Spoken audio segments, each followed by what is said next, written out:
மக்களே, நம்ம ஃபோன்ல இருக்கிற இன்பாக்ஸ் ஓப்பன் பண்ணீங்கன்னா, ஆயிரக்கணக்கான எஸ்எம்எஸ் கொட்டி கிடக்கும். அதில இருக்கக்கூடிய ஹிடன் டீட்டெயில் என்னன்றது நம்ம நெறைய பேருக்கு தெரியாது. அது என்னன்றத நான் இந்த வீடியோல உங்களுக்கு ஷார்ட்டா சொல்றேன். நமக்கு வர அன்றாட எஸ்எம்எஸ்ல நெறைய கேட்டகரி பிரிச்சிருப்பாங்க. அதாவது அந்த எஸ்எம்எஸ் மேல பார்த்தீங்கன்னா, -எஸ், ஜி, பி, டி அப்படின்னு சொல்லி நெறைய கேட்டகரி பிரிச்சிருப்பாங்க. அதுக்கு என்ன மீனிங் நெறைய பேருக்கு தெரியாது. அது என்னன்றத நான் இப்ப சொல்றேன். முதல்ல எஸ் கேட்டகரி எடுத்துக்கிட்டீங்கன்னா, சர்வீஸ்.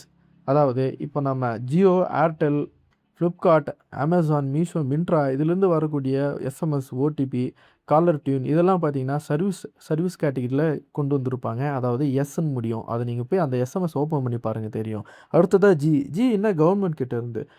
உதாரணமா இப்போ ட்ராய் கிட்ட இருந்தெல்லாம் நெறைய எஸ்எம்எஸ் உங்களுக்கு வரும். அதாவது இந்த வெளிநாட்டு நம்பர்ல இருந்தெல்லாம் வந்தா ஃபோன் எடுக்காதீங்க.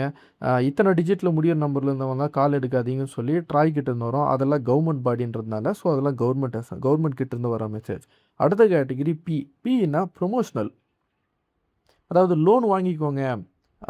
இங்க கிரெடிட் கார்ட் ஆஃபர் உங்களுக்கு இருக்கு. இப்படின்னு சொல்லி நெறைய பேங்க்ல இருந்தெல்லாம் உங்களுக்கு நெறைய அட்வர்டைஸ்மென்ட் ரீதியா இருக்கக்கூடிய இந்த மாரி நெறைய எஸ்எம்எஸ் உங்களுக்கு வரும். இதெல்லாம் வந்து ப்ரமோஷனல் எஸ்எம்எஸ்ன்னு சொல்லலாம். அதாவது விளம்பர நோக்கத்தோட வரக்கூடியது. அடுத்த கேட்டகரி டி. டீன்னா டிரான்சாக்ஷன். இது நெறைய பேருக்கு இருக்கும். என்னன்னா, இப்போ ஒரு பேங்க் அக்கவுண்ட்ல இருந்து உங்களுக்கு பணம் எடுக்கிறீங்கன்னா, டெபிட் ஆச்சுன்னா, இங்க இந்த கேட்டகரிக்குள்ள மெசேஜ் வரும். அமௌண்ட் கிரெடிட் ஆனா வரும். இல்ல பேங்க் அக்கவுண்ட்ல இருந்து உங்களுக்கு பணம் எடுக்கும்போதோ, இல்ல இன்னொருத்தருக்கு அனுப்பும்போதோ ஓடிபி கேட்கும் பார்த்தீங்களா?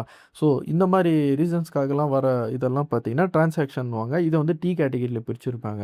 ஸோ இந்த எஸ்ஜிபிடி இந்த கேட்டகரியில உங்களுக்கு ஃபோன்ல இருக்கக்கூடிய எஸ்எம்எஸ் எவ்வளோ இருக்குன்னு போய் உங்க இன்பாக்ஸ் ஓப்பன் பண்ணி பாருங்க.